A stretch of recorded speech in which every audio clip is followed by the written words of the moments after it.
नमस्कार, मी स्पृहा जोशी. माय बुकशेल्फच्या या भागामध्ये तुम्हा सगळ्यांचं मनापासून स्वागत.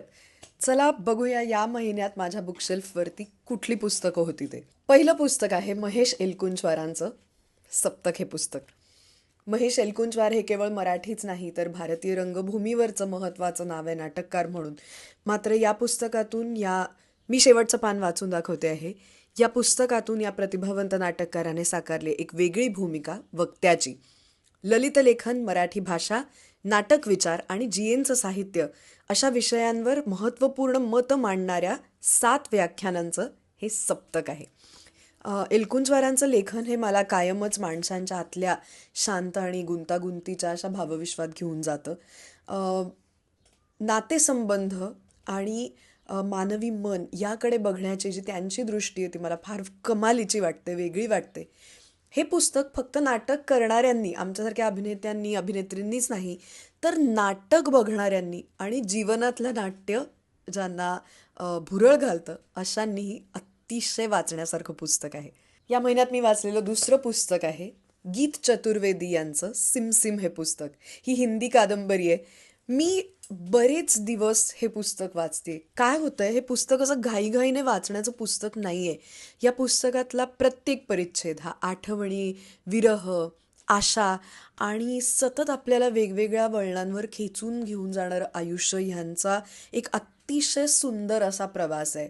खूप काव्यमय भाषेत हे पुस्तक त्यांनी लिहिलेलं आहे आणि फाळणीनंतर निर्वासितांची, सिंधमधल्या हिंदू निर्वासितांची जी एक दारुण अवस्था झाली, त्याची एक फार हृदयद्रावक पण तरीही कुठेतरी ती आशा आपल्याला देणारी, आयुष्य सुंदर होऊ शकतं असं वाटून घ्यायला लावणारी अशी ही कादंबरी आहे.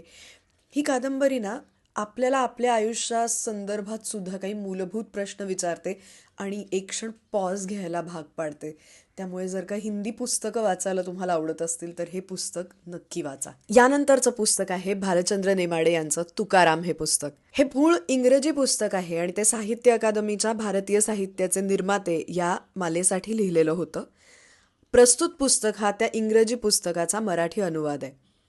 तुकाराम हे पुस्तक नेमाडे यांच्या साध्या, सरळ, अर्थवाही आणि निस्संदिग्ध भाषाशैलीमुळे आणि नेमाडे यांना अगदी सुरुवातीपासूनच असलेल्या खास मराठी परंपरेच्या तीव्र भानामुळे, बारीक-सारीक महत्त्वपूर्ण नेमक्या तपशिलाच्या मांडणीमुळे, बौद्धिक शिस्तीमुळे, निश्चित वैचारिक भूमिकेमुळे, आधुनिकतेची परंपरेशी योग्य आणि संतुलित सांगड घालण्याच्या त्यांच्या अस्सलतेमुळे आणि हे वाक्य फार महत्त्वाचं आहे, तुकारामावरील अस्सल आणि अकृत्रिम प्रेमामुळे महत्त्वाचं झालेलं आहे. संत मंडळी म्हटली की आपण माणूस म्हणून त्यांचा बऱ्याचदा विचार करत नाही. मला असं वाटतं की हे पुस्तक तो विचार आपल्याला देतं आणि म्हणूनच हे फार फार महत्त्वाचं पुस्तक आहे. वारीचा मौसम चालू आहे. या वारीच्या महिन्यामध्ये जर का तुम्ही हे पुस्तक वाचलं तर संत तुकारामांच्या काव्याचा आणखीन एक वेगळा अर्थ आपल्याला निश्चित जाणवू शकतो. हे पुस्तक नक्की वाचा.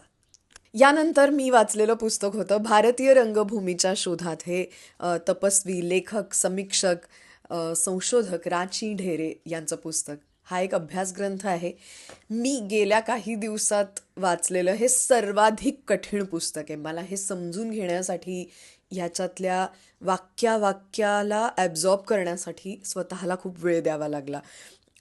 लोकसंस्कृती आणि अभिजन संस्कृती यांच्यातला परस्पर संबंध कसा असतो आणि तो आपल्या भारतीय रंगभूमीमुळे कसा घडत गेला, त्याचबरोबर लोकनाट्य, लोककथा, लोकनृत्य ह्यामधून आपल्या रंगभूमीची जडणघडण कशी झाली, विष्णुदास भावेंपासून संगीत रंगभूमी सुरू झाली असं आपण म्हणतो, त्या रंगभूमीचा वाया संगीत सौभद्र ते अगदी कल्ट म्हणून ओळखलं जाणारं महानिर्वाण, इथपर्यंत हा सगळा प्रवास एक अतिशय मोठा विस्तृत असा पट या अभ्यासग्रंथातून आपल्यासमोर उलगडत जातो. नाटकाच्या अभ्यासकांसाठी एस्पेशली हे पुस्तक मस्ट रीड आहे. आणि यानंतर या महिन्यात मी वाचलेलं 5वं पुस्तक होतं स्टील लाईक अन आर्टिस्ट. हे ऑस्टिन क्लिऑन ह्याचं पुस्तक.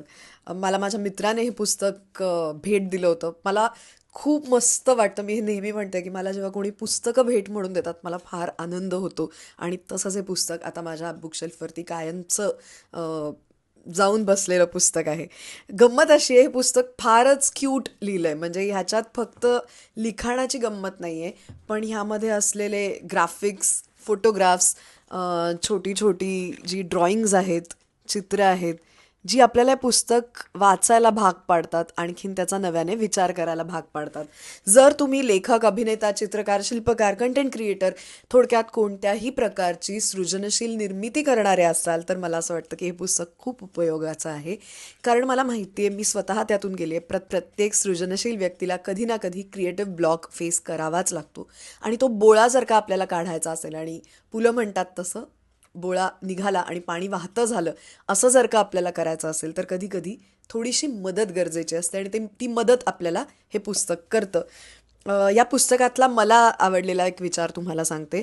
Nothing is original, so embrace influence, school yourself through the work of others and reimagine to discover your own path. मला असं वाटतं की सगळ्या क्रिएटर्ससाठी दुसरं काय असतं, आपण आपला मार्ग शोधायचा प्रयत्न करत असतो, पण त्याचबरोबर इन्फ्लुएन्स कोणाचा तरी आपल्यावरती आहे, प्रभाव कोणाचा तरी आपल्यावरती आहे, म्हणून घाबरून किंवा बिचकून जाण्याची गरज नाही. अम, त्याच्यातनं इन्स्पायर होऊन, प्रेरणा घेऊन आपण पुढे कसं जाऊ शकतो हे सांगणारं हे पुस्तक आहे. So that's it. ही होती मी या महिन्यात वाचलेली माझ्या बुकशेल्फवरची 5 पुस्तकं. या महिन्यामध्ये तुम्ही काय वाचलत हे मला नक्की खाली कमेंटमध्ये लिहून सांगा. जर का अजूनही चॅनलला सबस्क्राईब केलं नसेल, तर प्लीज सबस्क्राईब करा आणि हा व्हिडिओ जास्तीत जास्त लोकांपर्यंत शेअर करा. पुन्हा भेटूया अशाच एका नवीन व्हिडिओसह पुढच्या व्हिडिओमध्ये. तोपर्यंत नमस्कार, बाय.